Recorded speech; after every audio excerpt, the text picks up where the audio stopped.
Oi, gente, seja bem-vindo a mais um episódio do Pós Noticiar. Hoje, com muita alegria, recebendo Eduardo Mantovani e Rodolfo Pinheiro aqui na redação da notícia.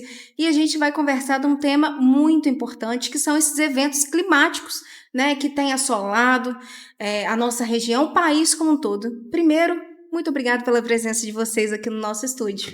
Obrigado, Juliana, aí, de estar recebendo a gente. Eu fiquei encantado com o estúdio, Muito tenho que obrigada. confessar isso.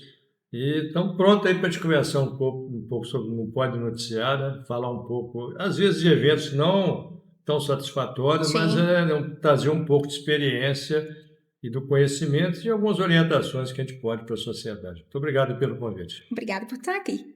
Obrigado, Juliana, pelo convite. Para a gente é sempre uma honra estar contigo, poder levar um pouquinho de informação e de conhecimento para a população de Muriaé e região. Lembrando, que o Eduardo Mantovani é diretor-presidente da Energisa, Minas Rio, e o Rodolfo Pinheiro é diretor técnico e comercial, ou seja, dois nomes de muita bagagem para ensinarem para a gente um pouquinho nesse dia de hoje. Eduardo, Mantovani, né? Mantovani? Faz. A maioria me conhece como Mantovani. Os eventos climáticos estão cada vez mais intensos, cada vez mais catastróficos, se a gente pudesse dizer. A título disso, há poucos dias nós tivemos em Bajos de Fora. Eu queria que você, e outras cidades próximas, eu queria que você falasse como vocês estão se preparando. De tudo não dá para se preparar, mas como é que vocês têm trabalhado isso? Na verdade, Juliana, nós já estamos nos preparando há muito tempo. A Energisa, ela, como um grupo, como um todo, em especial a Energisa Minas Rio, ela startou esse plano de contingência em 2011, quando nós tivemos um evento catastrófico na cidade de Nova Friburgo, que é da área de concessão da Energisa Minas Rio.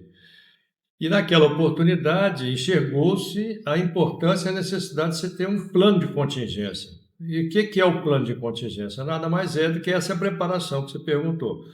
Quer dizer, como é que a gente se prepara para caso ocorram contingências, como é que nós vamos atuar? Então, eu diria para você que a gente já vem aprimorando esse plano desde 2011. Nós fazemos um trabalho bastante intenso, aproveitando todos os eventos, não só na nossa área de concessão, mas em outras áreas de concessão, quando a gente tem algum evento que tem alguma informação que a gente vê que precisa ajustar no nosso plano de contingência, a gente vai e ajusta. E o que é o plano de contingência nosso? É a gente preparar as equipes técnicas e operacionais para que elas atuem da forma mais rápida possível e mais eficazmente possível para restabelecer energia para os clientes quando acontecem esses eventos severos. E aí, me permita dizer que quando a gente vai preparar as equipes operacionais, a gente não pode esquecer de todo o envoltório que tem nessas equipes. Quer dizer, nós temos que preparar a equipe de comunicação, porque você tem que comunicar com o cliente para que ele fique prevenido, para orientá-lo, para não se colocar em risco, para orientar ele, se, por exemplo, se tiver um fio caído no chão para ele não chegar próximo, coisas desse tipo. Nós temos que envolver a equipe nossa de logística, porque nós precisamos de material e suprimento, para poder levar rapidamente, para poder recompor um poste caído, um cabo arrebentado, um transformador queimado, coisa desse tipo.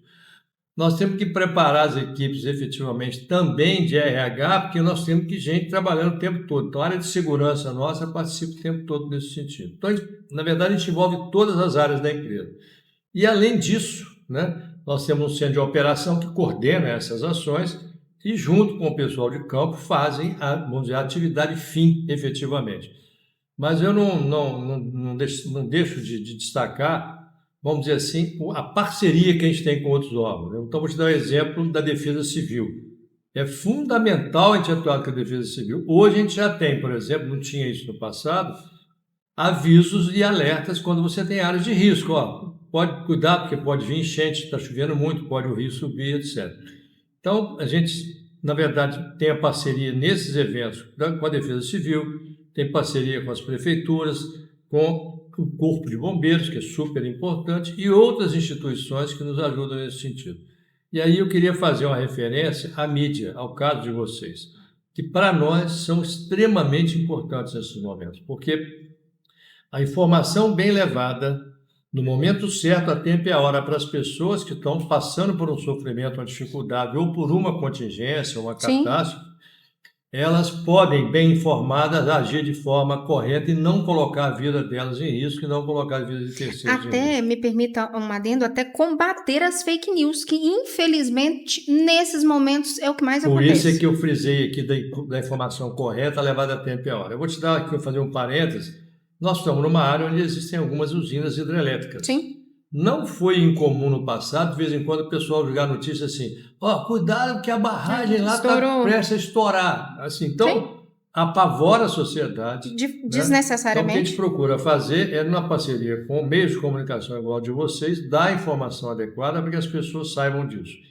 Vou dar 3 exemplos aqui, me permita rapidamente, antes Sim. de você explorar um pouco mais o assunto. O primeiro deles, Cataguases. Cataguases é muito sujeito à oscilação do nível do rio quando você tem muitas chuvas amontantes, chuva lá nas cabeceiras. A gente tem um procedimento, tem um acompanhamento com medições em réguas em vários pontos dos rios que nos informam qual que é a probabilidade do rio chegar a tal nível.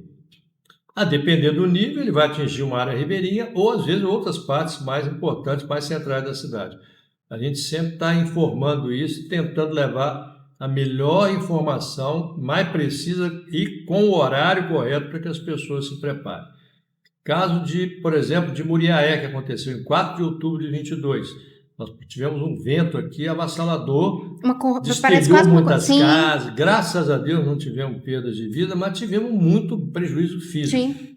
Para você ter ideia, Muriaé é atingida por 3 pontos de suprimento diferentes. Estamos falando de linhas de transmissão que chegam aqui. Tá. Se uma falta, as outras 2 suportam. Se até 2 faltam, uma suporta.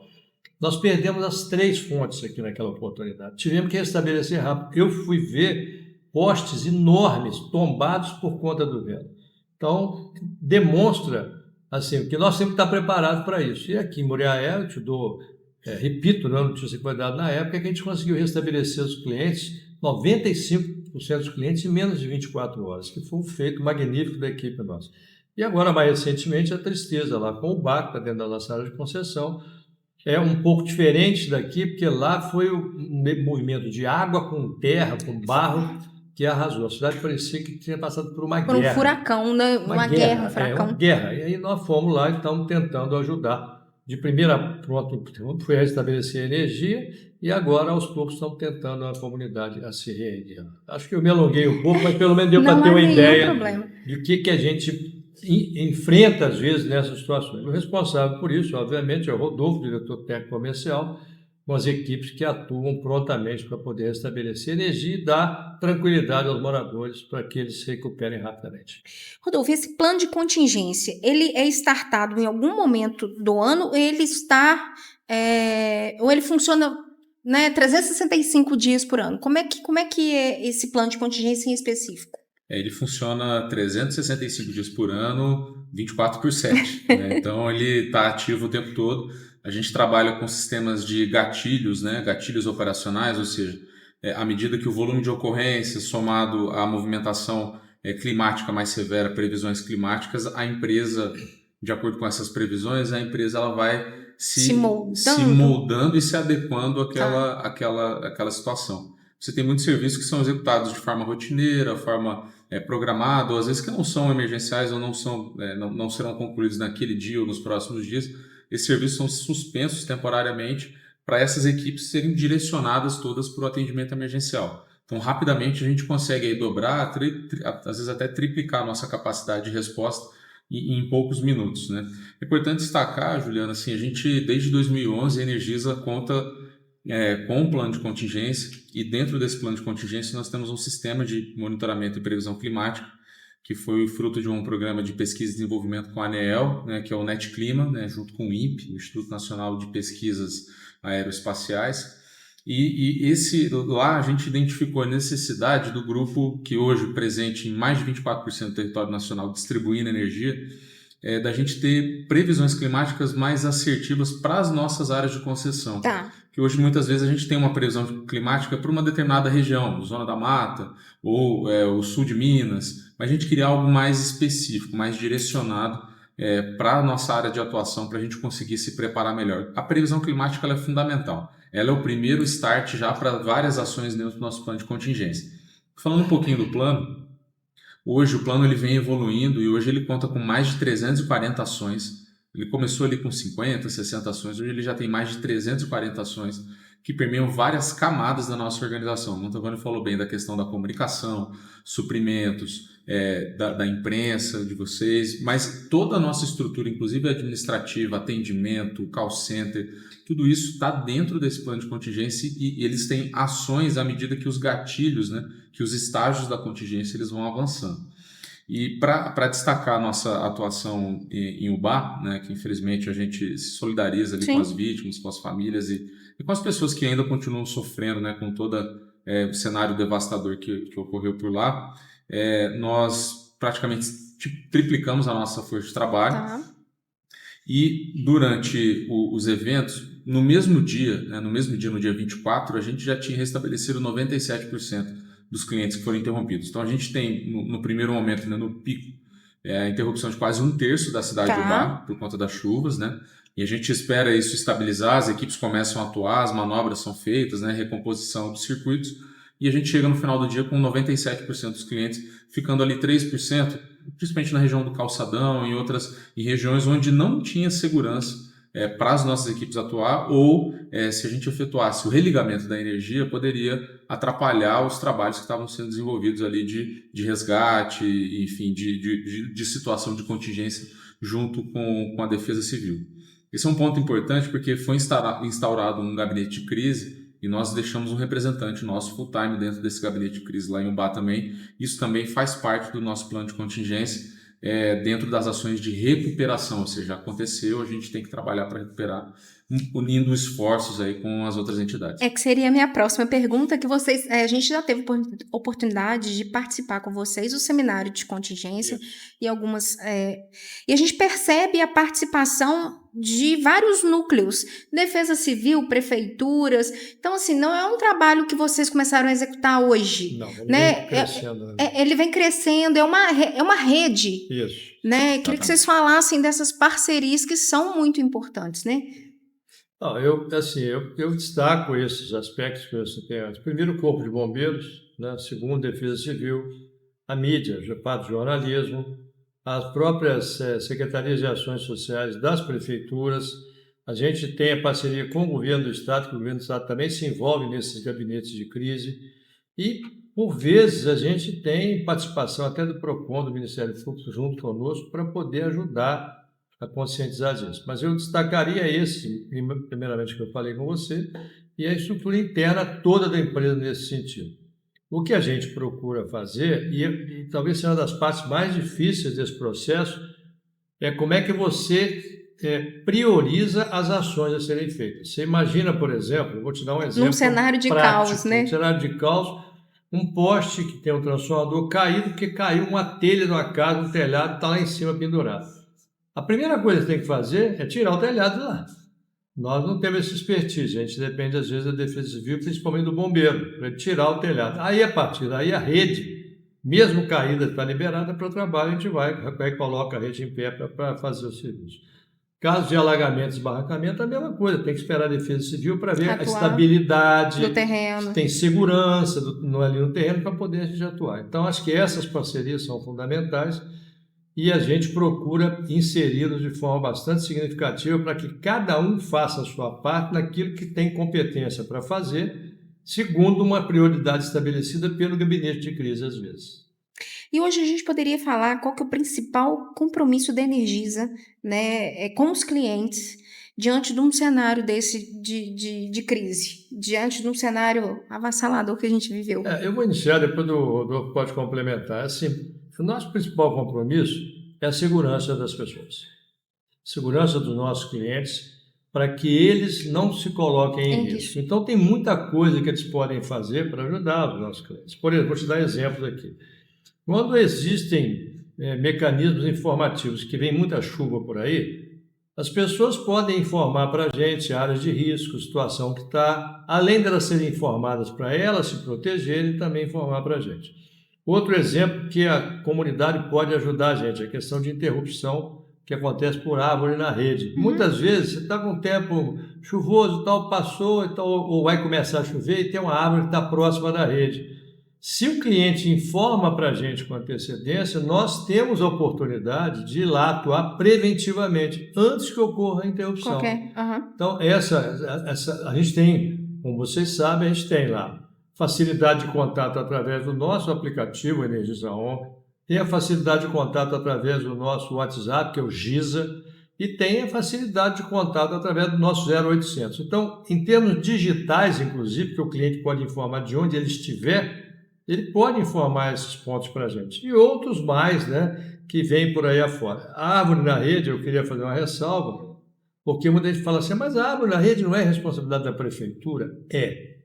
A gente procura fazer uma parceria com as prefeituras para que elas mantenham as podas e evitar Entendi. que as árvores cheguem próximo da rede. Mas se eventualmente, em um determinado momento, a árvore chega perto da rede, não é conveniente as pessoas mexerem, ninguém. Aciona a Energisa, que a Energisa se programa e vai lá e tira essa árvore lá. Mas acho que o Rodolfo pode complementar um pouco mais aí sobre esses aspectos.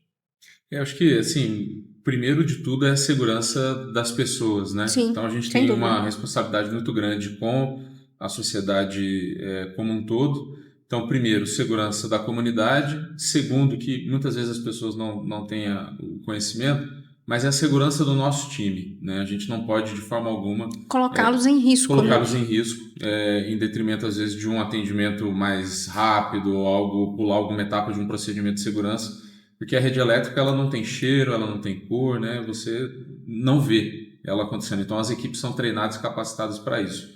E depois a segurança também do nosso sistema, né? A gente não coloca o sistema elétrico em situações onde pode gerar algum tipo de risco ou sobrecarga. E aí, nesse ponto, eu acho que o principal aqui é a gente reforçar a segurança com a comunidade, sabe? A gente traz aqui as situações de cabos rompidos, né, de elevação do nível das águas que pode esconder algum risco, algum perigo, para as pessoas não se aproximarem, evitar, né, não saia de casa, só saia de casa realmente numa condição segura, procure um local mais adequado para se abrigar, evitar de pessoal da zona rural de estar próximo à árvore, próximo às cercas, né?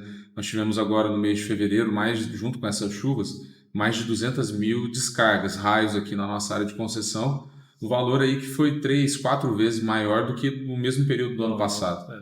Então isso também, além da elevação do volume das águas, das enchentes, traz também um perigo para as pessoas que não estão abrigadas em locais corretos, né? Então, sempre quando avistar um cabo rompido, alguma situação de risco, comunicar a Energisa imediatamente. Isso não precisa ser feito presencialmente na nossa agência. Pelo aplicativo. Pode ser feito pelo nosso aplicativo Energisa On, disponível nas duas plataformas, aí, tanto Android quanto iOS, através do nosso WhatsApp também, através do nosso 0800 032 0196. O cliente não precisa sair de casa para comunicar situações de risco, informar que ele está sem energia, enfim, fazer praticamente 95% dos serviços aí que existem disponíveis, ele pode fazer isso de forma remota e digital.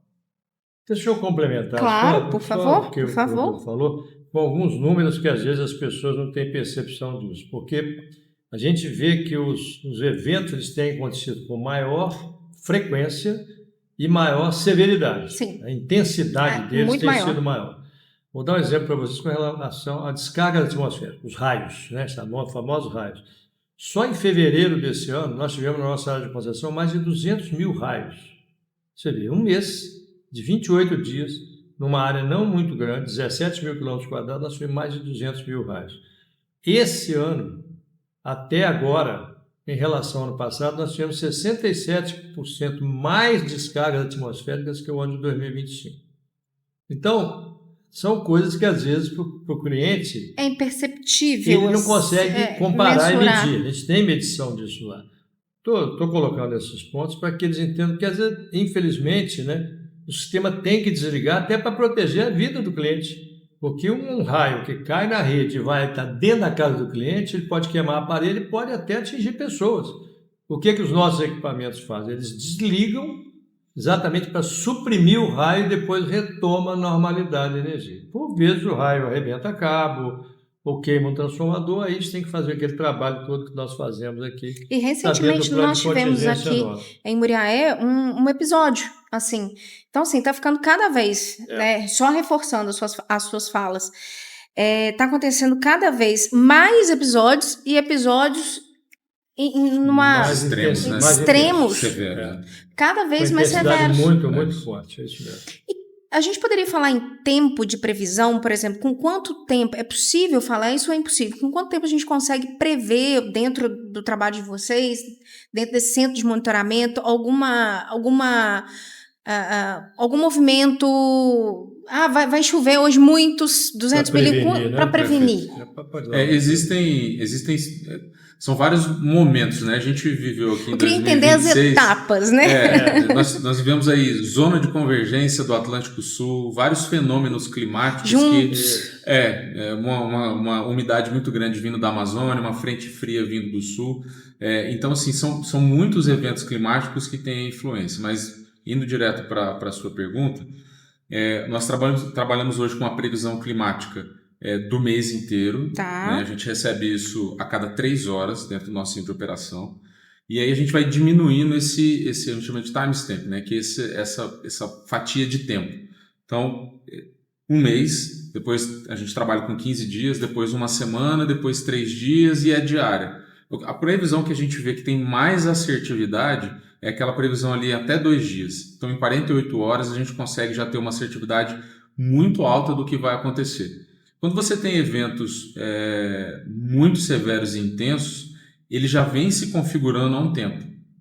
Então, o que aconteceu em Ubá, por exemplo, já vinha se configurando há um tempo, e se a gente observa o histórico, desde o final do ano passado, a gente vem com uma quantidade de chuvas na nossa região bem acima da média histórica para o mesmo período. Isso vai encharcando o solo e vai gerando mais situações de risco para a população e para a gente também. Então, isso também entra em consideração nas nossas avaliações. Então, hoje as previsões climáticas, a gente tem várias ferramentas computacionais, além do NIP, em que a gente cruza todas essas informações para tentar chegar ali no mais assertivo possível. Mas eu queria só fazer uma ressalva, que até os modelos matemáticos que são utilizados para fazer a previsão do tempo têm sofrido. Né? Por que tem sofrido? Porque está cada vez mais imprevisível. Exatamente. Com as condições, vamos dizer assim, ambientais, têm mudado com uma velocidade muito grande. De vez em quando você ouve falar assim, a temperatura da Terra subiu mais 1,5, um grau e meio nas últimas décadas, está mais quente que na era industrial. Esses tipos de movimentos, eles não dependem aqui da Zona da Mata. Eles são movimentos que envolvem o planeta e o sistema solar. Sim. Então, a influência por exemplo, de temperatura de água do Pacífico, que é lá do outro lado, influencia o movimento aqui. A degradação, às vezes, do meio ambiente em determinadas regiões muda o fluxo dos ventos e muda o fluxo das chuvas. Então, eu queria fazer essa ressalva, porque até os institutos que são famosos e conhecedores do assunto, eles estão se debruçando em cima de novas previsões e revisões na forma de prever, para poder não errar muito. Por isso que, às vezes, né, alguém fala assim, tem uma previsão de chuva forte amanhã, está aqui numa previsão de tempo. E, às vezes, não acontece com aquela intensidade, acontece menor. Às vezes é o inverso. Tem uma previsão de chuva aqui de 10 milímetros, de repente vem uma churrada de água. 150. Exatamente por conta dessa impropriedade da variação climática em relação ao que era antes. Então, nós que somos aqui da Zona da Mata Mineira, a gente sabe o seguinte, antigamente você tinha, de novembro a fevereiro, março, você tinha um período de chuva, daquela chuva, vai e volta, chovia. Março chove um pouquinho, tem até a música, são as águas de março, fechando o verão. Isso. E depois o tempo agora tá seco chovendo também, o tempo exatamente, o tempo seco mais definido. Hoje você tem chuva em junho, julho, você tem descarga atmosférica em agosto, você tem, às vezes, período de seca no pleno verão. Então, esses cuidados, né? Eu não estou aqui defendendo nenhuma instituição, mas eu estou dizendo que os próprios institutos estão se esmerando em melhorar as previsões para exatamente prevenir melhor a sociedade com relação a esses pontos. E a gente, obviamente, tem que contar com eles para fazer o melhor possível, como o Rodolfo disse. Eu sei que vocês já falaram um pouquinho, mas eu queria entender, assim, efetivamente na prática. Houve uma né, enfim, essa guerra, podemos dizer assim, em Ubá, como vocês efetivamente, na prática, como que vocês contactam um setor com outro e quantas pessoas vocês mobilizam para de repente estarem lá? Vocês chegaram a ir lá? Como funcionou isso na prática, na ponta? O primeiro ponto é a gente trabalha muito com um conceito que se chama consciência situacional dentro do nosso plano de contingência. Então, o time operacional ele é treinado para entender os sinais e o que o nosso sistema está nos apontando. Então, hoje nós contamos com um centro de operação integrado que fica dentro de Cataguases, que a gente monitora toda a rede de distribuição e também de subtransmissão da Energisa Minasil. E nesse sistema a gente já começa a ver sinais, religamento de linha, abertura de um determinado equipamento, equipamentos que são telecomandados e mandam essa informação para o nosso centro de operação.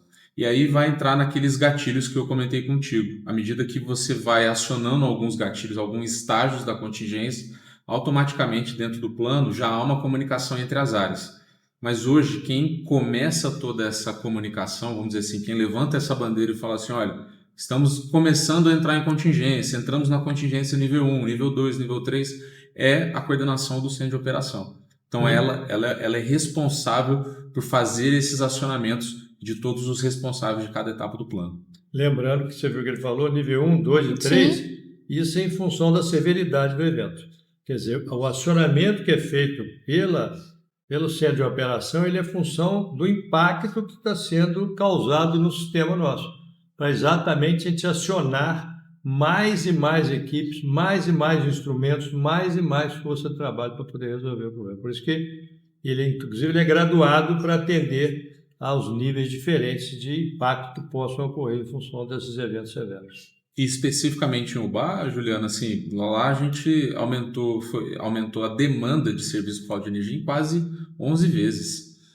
Então, a nossa demanda normal de serviços de solicitação de falta de energia aumentou durante a semana do evento e é importante destacar que nós tivemos a cheia de 23 para 24, né, na madrugada do dia 24, mas na quinta-feira da mesma semana nós tivemos uma outra chuva que subiu novamente o nível dos rios e aquela chuva ela abrangeu muito a área rural. E aí você soma muita descarga atmosférica, muita água, um solo que já estava muito encharcado, mais de 40 pontes, né, na região urbana e na área rural. Rural foram mais de 30, no urbano acho que 12 ou 14 pontes que foram prejudicadas. Então isso dificulta muito o trabalho das equipes. E a gente aumentou o nosso contingente em praticamente 3 vezes para o Ubá especificamente.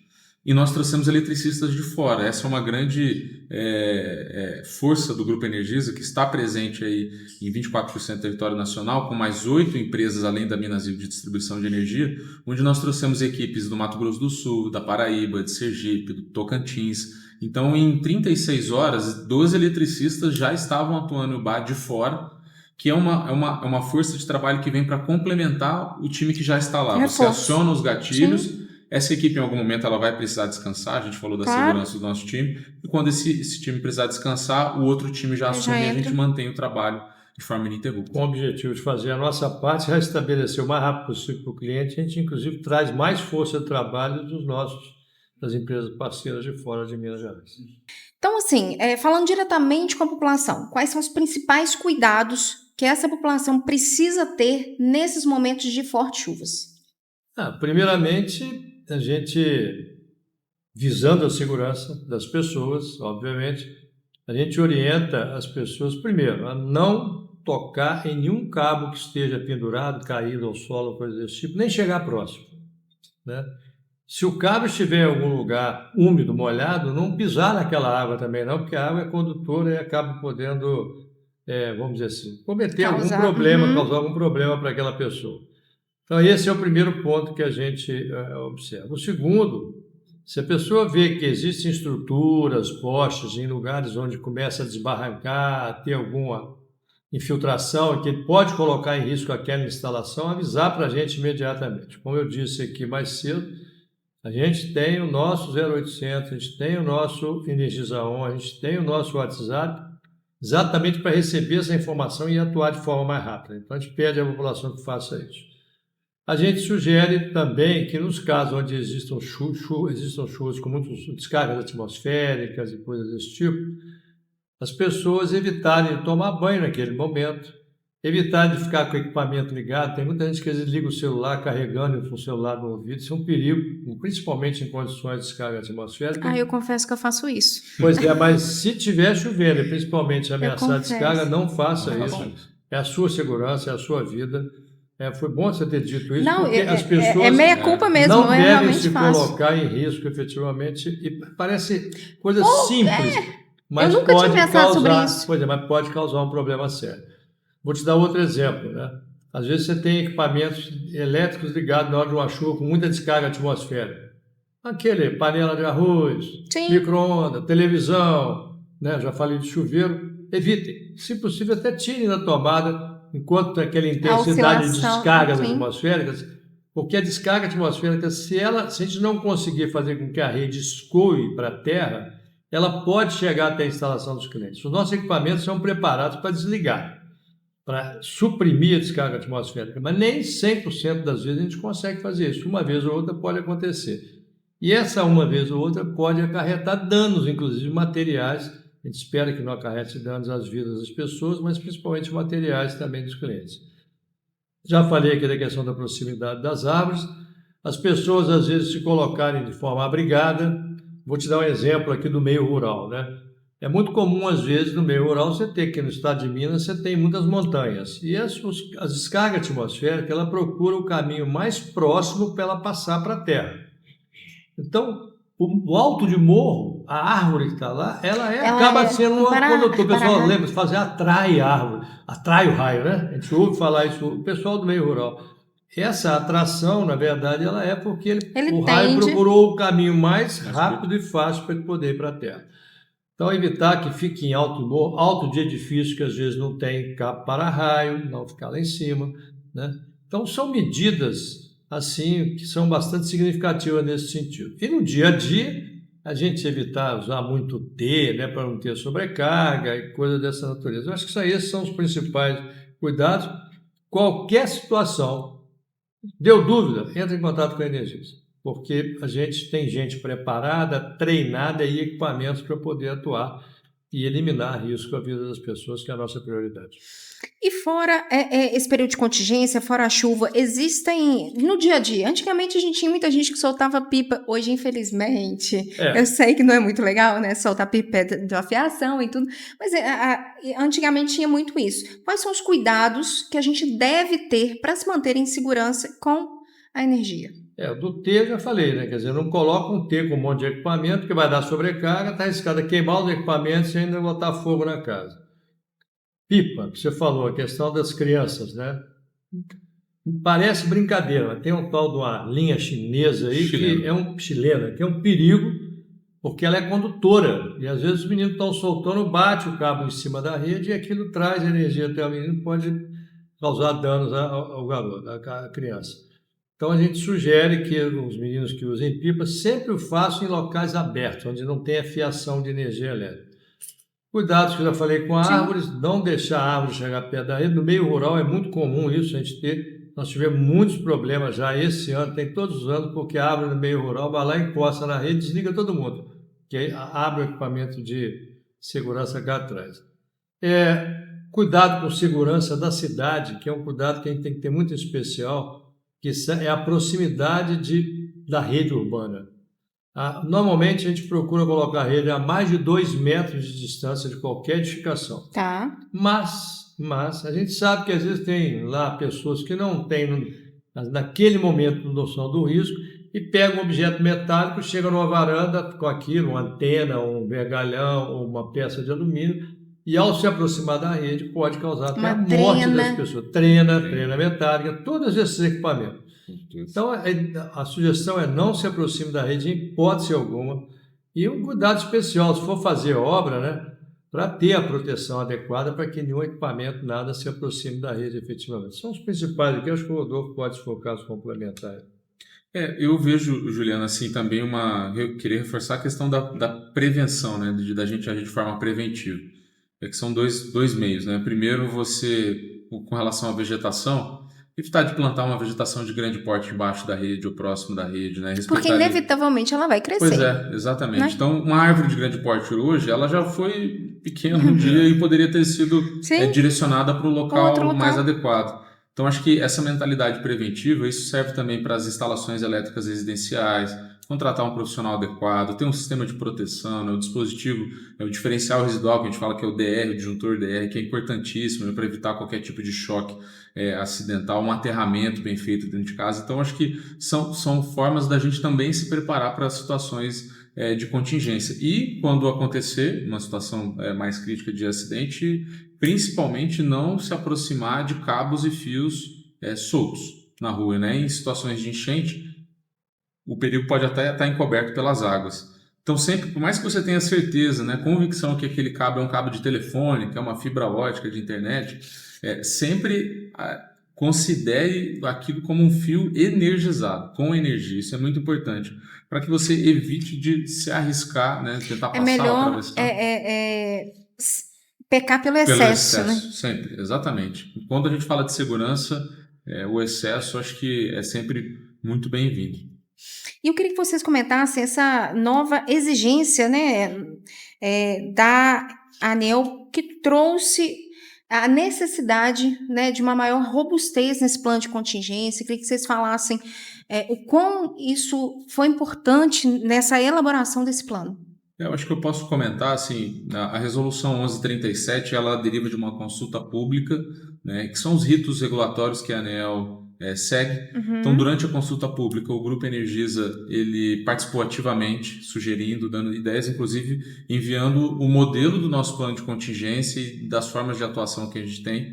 Fizemos apresentações lá na ANEEL, em Brasília, do nosso plano de contingência, que é um plano que evoluiu ao longo do tempo e já foi comprovadamente muito robusto, principalmente quando a gente avalia. E que está em constante evolução, né? Exatamente, a gente está sempre aprendendo, sempre melhorando. Que é uma camada também do plano, é o aprendizado. Né? Sempre depois de uma contingência a gente faz uma reunião de aprendizado, missões aprendidas. Então, a resolução para o Grupo Energisa, ela foi mais para oficializar muitos dos procedimentos que a gente já fazia há muito tempo. E alguns deles, inclusive, referência no setor elétrico. Um deles a resolução exige que a empresa tenha um plano de contingência e que esse plano de contingência esteja disponível no site. Bom, no nosso caso só não estava disponível no site, agora está, ele está disponível para toda a população olhar e ver como é que a empresa se prepara, ela vai ver a questão dos gatilhos, das camadas que a gente falou mais cedo aqui com vocês. Além disso, há uma exigência de celebração de convênios de manejo vegetal com os municípios. E aqui na Zona da Mata a gente já tem uma parceria muito forte com os municípios e a grande maioria deles, se não todos, já executam as podas de forma preventiva que são de responsabilidade da prefeitura. Então a gente está seguindo agora com uma celebração de convênio modelo padrão para atender a resolução, mas é algo que a gente também já fazia. E um outro ponto importante é a comunicação das interrupções de energia. Isso está disponível em um site da ANEEL, da própria ANEEL. Lá você pode ver as interrupções de energia do Brasil inteiro, abrindo por empresa distribuidora e também por município. Então, essas eram as informações que a gente já tinha, a gente já comunicava aos nossos clientes, mas que agora está de uma forma consolidada também no site da ANEEL. Então, assim, acho que de todas as exigências da nova resolução, né, da 1137, o Grupo Energisa já estava cumprindo a grande maioria delas por uma questão de realmente atender melhor o nosso cliente, ver uma necessidade constante de evolução. E essa quantidade de interrupções que a ANEEL tem no site, ela é buscada na própria concessionária, eles têm acesso ao banco de dados nosso, o que eu acho que reforça a transparência da atividade, da atuação nossa na comunidade onde a gente atua. Até fugindo um pouquinho do nosso script aqui, depois Josi e Maju briguem comigo, mas eu queria que vocês falassem um pouquinho dos investimentos que foram feitos recentemente aqui na cidade, né, como a chegada de uma estação robusta, nova, e eu acho que é importante eu falar. vou tentar resumir, né? Assim, o Grupo Energisa está investindo esse ano de 2026 7 bilhões de reais. Desses 7 bilhões, 6,5 bilhões são em distribuição de energia elétrica, que é a atividade principal nossa aqui. Para Minas, nós estamos com 400 milhões previstos esse ano de investimento, né? E o objetivo da gente modernizar a rede, ampliar, melhorar a capacidade, ter mais capacidade de escoamento e melhorar a confiabilidade, ou seja, o nível, né, de constância, né, reduzir o número de faltas de energia para os clientes. Para o caso de Muriaé especificamente, o ano passado a gente fez um investimento grande aqui, com a implantação de uma terceira subestação. Hoje Muriaé conta com 3 subestações de energia. Essa subestação permitiu a gente reconfigurar a distribuição das cargas dos alimentadores e capacitar, inclusive, a cidade, toda a demanda que venha para cá ser atendida a tempo e a hora, em tempo rápido, em tempo recorde. Foi um investimento significativo de mais de 30 milhões de reais, ela já está funcionando, e esse ano nós vamos dar continuidade nos investimentos aqui, de forma que a gente já tenha mais automação, mais flexibilidade operacional e mais assertividade na resposta rápida ao cliente, efetivamente. Acho que, em resumo, seria isso, né? Visando sempre ter o melhor atendimento possível para o cliente. E, em contrapartida, os investimentos também ocorrem nos nossos canais digitais para que o cliente acesse a empresa de onde ele estiver. Nós queremos evitar que ele tenha que se deslocar até a agência para poder ser atendido. Hoje ele pode ser atendido, a gente fala que o telefone acaba sendo uma agência, vamos dizer assim, ambulante, uma agência móvel bolso, que ele tem com ele, tem Energisa no bolso, vamos dizer assim, efetivamente. Eu gostaria muito de agradecer por vocês tirarem um tempinho, né, de saírem de Cataguás, virem aqui, tomarem um café conosco, conversarem conosco, conhecerem o nosso espaço e encher a gente com tanta informação importante de prevenção, né, e que a gente entenda um pouquinho de como é a Energisa por dentro, né? Muito obrigada, Mantovani, muito obrigada por vocês estarem com a gente nesse momento maravilhoso. Juliana, muito obrigado pela disponibilidade de vocês também, pela receptividade. É sempre uma honra poder falar contigo e trazer, acho que, informações relevantes aí para Muriaé e região, para toda a população atendida aqui pela Energisa Minasil, e reforçar que podem contar sempre conosco. De minha parte, eu vou reforçar o agradecimento ao maravilhoso café que nós tivemos aqui. Realmente nos surpreendeu positivamente. Obrigada. Como sempre você faz, né? Obviamente, você é uma pessoa muito querida de todos nós. A recíproca é verdadeira, viu? A recíproca é verdadeira. Obrigado. E aí, Juliana, deixar aqui os agradecimentos da empresa, da organização a você, que é uma parceira que sempre procura levar as mensagens de forma correta, aberta. Mesmo que a gente erre, a gente coloca na mesa, vocês conseguem divulgar para a gente de forma adequada, e os erros para nós eles servem, na verdade, de oportunidade de melhoria, de aprendizado para frente. Mas agradecer a receptividade, desejar aí sucesso ao seu programa. Eu acho que o Pode Noticiar é muito bacana, foi muito legal, e saiba que foi um prazer estar aqui com você. O nosso tempo ele é precioso, sim, mas ele é tão precioso que a gente dedica ele às coisas importantes, como a gente vir aqui trazer, mostrar um pouco como é que é a Energisa por dentro, para que o cliente entenda que nós não paramos de trabalhar, não. A gente trabalha 24 horas por dia, os 365 dias do ano, para poder fazer o melhor de energia para a nossa região. Não é à toa que a Energisa, nos últimos 6 anos, ela ficou entre as 5 melhores empresas avaliadas pelos clientes em todo o Brasil. E vou fazer um adendo aqui, 365 dias por ano, com gosto, né, Mantovani? Com amor pelo que faz, né? Trabalho pelo amor pelo que faz, exatamente, é isso mesmo. Mais uma vez, muito obrigada, parabéns pelo trabalho de vocês. Obrigado, Quero dizer que nós aqui somos fãs, né, do trabalho que a Energisa desenvolve, o trabalho que vocês fazem, como vocês tratam também, nós da imprensa, somos muito bem tratados em todas as vezes que nós fomos e vamos lá, e por isso que eu quis trazer um pouquinho desse carinho para vocês também. Obrigado. Muito obrigada a você que nos ouviu, que nos viu, que assistiu mais um episódio de Pode Noticiar, e a gente volta já breve com mais informações, recebendo assim convidados ilustres aqui na nossa redação. Até lá!